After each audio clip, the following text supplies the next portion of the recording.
The Labubu Doll horror story. When Mila, a 22-year-old art student from Toronto, ordered a limited edition Labubu doll from an online collector, she thought it would complete her display shelf. What she didn't know was, it was about to complete her nightmares. What if your favorite toy didn't want to be collected? It wanted to collect you. The box arrived 3 days early.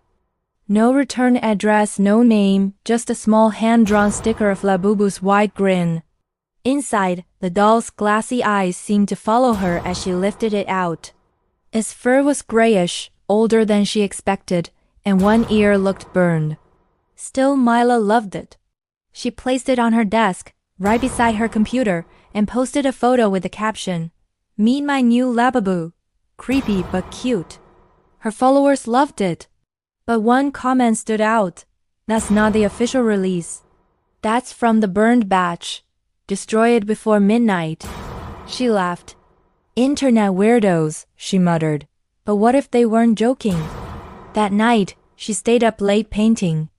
Around 2:40 a.m., the sound of scratching made her freeze. It came from the desk. The Labubu doll had fallen over, or so she thought. When she picked it up, she swore its painted smile had grown wider.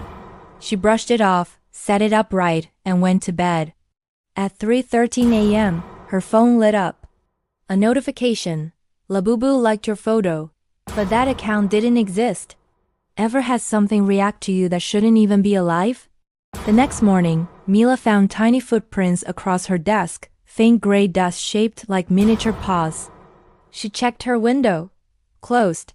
Her roommate Zoe joked, "Maybe your toy's stretching its legs." That night, Mila locked the doll in her closet, just to be safe.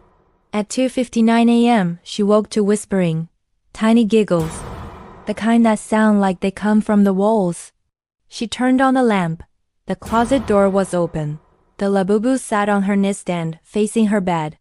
She threw it into the trash can outside. But in the morning, it was back on the shelf, smiling. Would you throw it out again or burn it? The collector's message desperate, Mila searched online forums for Labubu burned batch. Buried deep in an old thread, she found a comment from @TheToyCollector. If you got one with a burned ear, don't keep it in your house. It was made from a mold found in a destroyed factory. The worker who sculpted it disappeared. They say her soul lives in the prototypes. Mila's heart pounded. She checked her doll again and saw a faint fingerprint burned into its cheek. That night, she tried to sleep at her friend Zoe's apartment. But at 3 a.m., Zoe's phone pinged. A photo message from Mila's number. It showed Zoe sleeping with a Labubu doll sitting on her chest. How can something with no hands send a photo? Panicking, Mila grabbed the doll and threw it into the fireplace. The plastic sizzled and screamed. Yes, screamed. The room filled with the smell of burnt hair and melted paint. As the flames died down, she whispered, "It's over." Then her phone buzzed. A new message. It was a video of her sitting in front of the fire, burning the doll. But she hadn't recorded it. And in the reflection of the glass behind her, the doll was standing. What if you can't destroy what's already watching? 2 days later, Mila's roommate Zoe returned home to find the apartment door open. The shelves were empty, except for one item. A brand new Labubu doll sitting on the desk. It looked newer.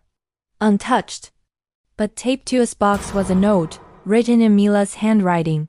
You can have it. It likes you better. The police never found Mila. Her phone kept uploading photos to her social media, each one showing the doll sitting in different places. Parks, cafes, rooftops, always watching. Maybe it doesn't need to be owned to haunt you. Maybe it just needs to be seen. They say we collect what we love. But what if some things collect us back? Mila's story isn't the only one. Reports of cursed Labubu dolls keep surfacing across Canada and Asia. Maybe the real curse isn't in the toy, but in our obsession with owning what was never meant to belong to us.